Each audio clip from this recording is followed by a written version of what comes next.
शरद पवारांनी कृषी मंत्री असताना सहकारासाठी काय केलं असा सवाल केंद्रीय मंत्री अमित शहा यांनी काल मालेगाव मधल्या सहकार परिषदेमध्ये केला होता। याला राष्ट्रवादीचे नेते जयंत पाटील यांनी प्रत्युत्तर दिलंय। देशामध्ये शेतकरी कर्जमाफी शरद पवारांनी केली असून शेतकरी 7/12 पवारांनी कोरा केल्याचं जयंत पाटील यांनी म्हटलं।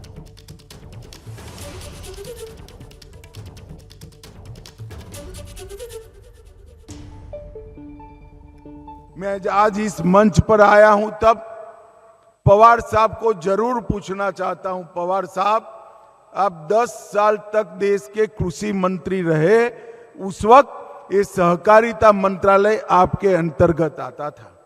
आप महाराष्ट्र की जनता को जरा हिसाब दीजिए। महाराष्ट्र के कोऑपरेटिव आंदोलन के लिए पवार साहब आपने क्या किया है, चीनी मिलों के लिए क्या किया है, पैक्स के लिए क्या किया है, किसान के लिए क्या किया है, कोऑपरेटिव के लिए क्या किया है।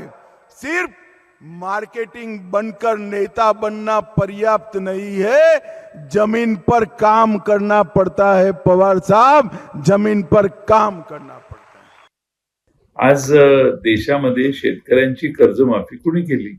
आजही भारतातल्या कानाकोपऱ्यात तुम्ही जर गेला अमित शहाजी, तर तुम्हाला लोक सांगतील की शरद पवार साहेबांच्या पुढाकाराने मनमोहन सिंगांच्या सरकारने 71,000 कोटी रुपयाची कर्जमाफी तेव्हा शेतकऱ्यांना केली आणि शेतकऱ्याचा 7/12 कोरा करण्याचं काम जर देशात कुणी केलं असेल तर ते शरद पवार यांच्या नेतृत्वाखाली झालं। दुष्काळात महाराष्ट्राला 2200 कोटी रुपयाची तेव्हा अतिरिक्त मदत मिळवून दिली।